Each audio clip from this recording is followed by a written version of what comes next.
has been quite a while since I did Tales of Ordinary Madness, which was my last solo record. We recorded it in '92, released it in '93, so coming up on 19 years. Since the release of Tales of Ordinary Madness, I've done a lot of studio records with Government Mule and a few studio records with the Allman Brothers. I've done the Phil Lesh record that I wrote several songs for, and so a lot of the stuff that I've been writing in the interim has been recorded on one project or another, Government Mule being the one that takes the most of my energy. There are a few of these songs, I think 3 of them go back either almost to Tales of Ordinary Madness or not quite that far back. That would be Your Wildest Dreams, On a Real Lonely Night, and Save Me. All those songs I've had for quite a while. The rest of the songs on the new record were written in the past 3 years or so, and I noticed that I was starting to write a bunch of songs that seemed to work together but didn't sound like Government Mule songs, didn't sound like Allman Brothers songs. And I'd been thinking about doing a solo record anyway, so once I made the decision to do that, I just kind of continued writing songs with that in mind, you know. So once you have a sound to write for, you know, pieces to put together, it starts becoming easier to write songs for the project. So the majority of this stuff is very new, although I've been wanting to make a record like this for a long time. You know, I've said in some interviews that I look at this record as going back before I discovered rock music, when I was listening to soul music. That was my first love. James Brown, Wilson Pickett, Otis Redding. That's the way I learned to sing. I started singing when I was about 7 years old. And the only music I was really infatuated with was the soul music of the time. And it would be several years before I heard guitar music like Cream and Hendrix. You know, I mean, I'd obviously heard stuff in the background, but once I got bitten by the rock and roll bug, then I wanted to play guitar. So the influences on this record predate me playing guitar. They go back to my earliest influences, and then I also combined a lot of blues guitar influence for this record as well. B.B. King, Freddie King, Albert King type of influence, where I'm using cleaner guitar sounds, vintage hollow body instruments, with, again, kind of like a pre-rock sound, a sound that kind of predates rock and roll.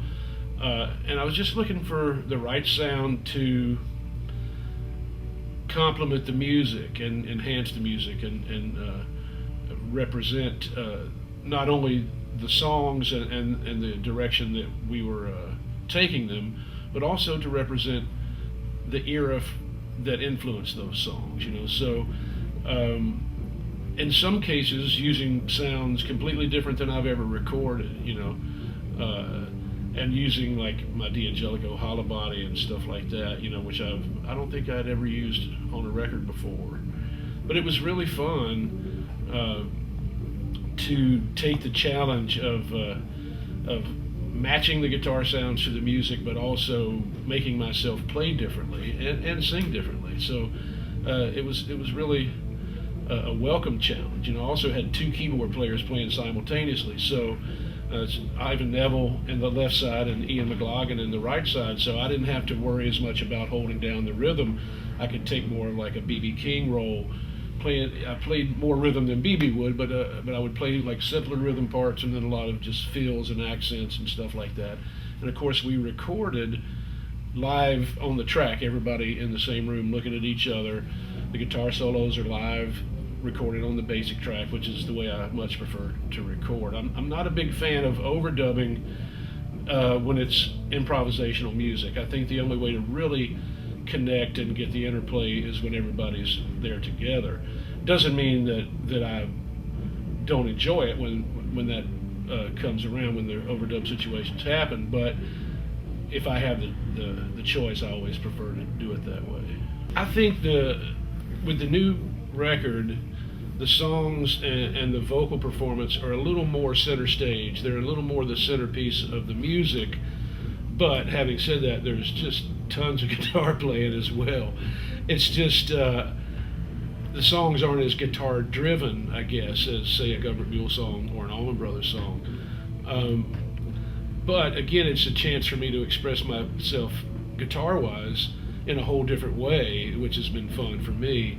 And also, as someone mentioned, to kind of focus on the singing a little bit more, because the music that again that I'm paying homage to, the vocal was the centerpiece of that music, so it just kind of makes sense that way. But for anyone thinking, oh, there's not going to be much guitar playing on this record, they would be sadly mistaken. Now, I've put a touring band together, which is Nigel Hall on keyboards and vocals, Ron Johnson on bass, Ron Holloway on tenor saxophone, and Terrence Higgins on drums. And Ruthie Foster, who also sang background on the record, is going to be doing part of the dates as well. The touring band's a little bit different than the studio band, but it's about half and half. But I'm really happy with both. In both cases, it's just a wonderful band. You know, when I decided that I was going to make this record, the next decision was who are the musicians going to be?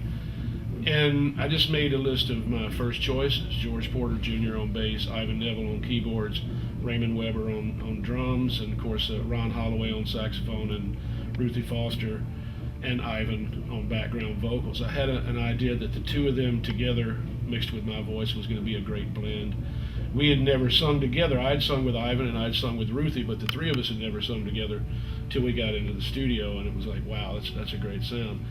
The missing piece to the puzzle was Ian McLagan, who I had never met or worked with before, but my producer Gordy Johnson called me about 3 days before the session and said he had been working with Ian and they had been having a lot of fun, and he said, what do you think about adding him and having two keyboard players? And his thought, and which I quickly zoned in on, was kind of like the band with Richard Manuel and Garth Hudson, where there's two keyboard players playing simultaneously, and two completely different personalities. So I called Ivan. He said, yeah, I'm down, let's do that. He knew Ian from, I think, working with maybe Keith Richards or something, and we decided to give it a shot. So I didn't meet Ian until we were actually in the studio, and it turned out to be a really cool decision, because their two personalities together just really complement each other wonderfully. And I was just glad that everybody was available, because I had this short